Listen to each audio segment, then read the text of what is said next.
Hey hello everyone, welcome back to my channel. আমি সুমি। আজ একটি নতুন ব্লগে তোমাদের সবাইকে অনেক অনেক স্বাগতম। ঘড়িতে দেখতেই পাচ্ছ 7:30 বেজে গিয়েছে, কিন্তু উঠে গিয়েছিলাম অনেক আগে। আজ একটি বিশেষ কারণে ব্লগটি করা। অনেক কথা তোমাদের সাথে শেয়ার করব, পুরনো কিছু স্মৃতি, দুঃখের কথা আর নতুন অনেক কিছু। তো সাথে থাকো আর দেখতে থাকো ভিডিওটি শেষ পর্যন্ত। তারপর না সকালবেলা একদম স্নান করে নিয়েছিলাম, কারণ আজ ছিল একাদশী। এই নিয়ে আমি দুবার একাদশী করছি, তো সেই কারণে বাবার বাড়িতে ছিলাম, ভাবলাম চলো মায়ের সাথে একাদশী করে নেওয়া যাক।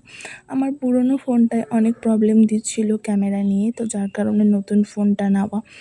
সেই আইডিটাতে আমার ছিল 32 জন ফ্যামিলি, যেটা আমি হারিয়েছি।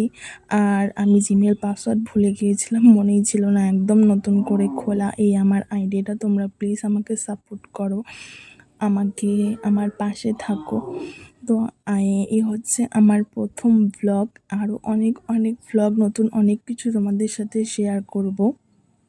তারপর আমি এখানে দেখাচ্ছিলাম আমার বাবার বাড়ির ঠাকুর ঘরটা। দেখো, ঠাকুর ঘরটা দেখলেই না মন একদম ভরে যায়। মা সকালবেলা পুজো দিয়েছিল, তো সেই প্রসাদটাই খাচ্ছিলাম, কারণ সেদিন হচ্ছে অন্নদানা, কিছুই খাওয়া যায় না। আমি না কৃষ্ণের বই, তারপর গীতা পাঠ এগুলো করেছিলাম। এগুলো করা সেদিন খুবই ভালো। তারপর দুপুরবেলা খেয়েছিলাম ছাতুর শরবত, দইয়ের শরবত, আরও অনেক কিছুই খেয়েছিলাম, যেগুলো ক্লিপ আমি নিয়ে নিই। তারপর মা এখানে বসিয়েছিল একদম সন্ধেবেলা চা দিয়ে খাওয়ার জন্য, চা করছিল। আর খুবই গরম ছিল বলে আমি এখানে স্নান করে নিয়েছিলাম সন্ধেবেলা আরও একবার। তারপর এটা চা দিয়ে খাওয়ার জন্য মা ভেজেছিল বাদাম। তারপর ক্লিপগুলো নিতে আমি ভুলে গিয়েছি, এটা পরের দিন খেয়ে উপবাস ভেঙেছিলাম। বাবাই।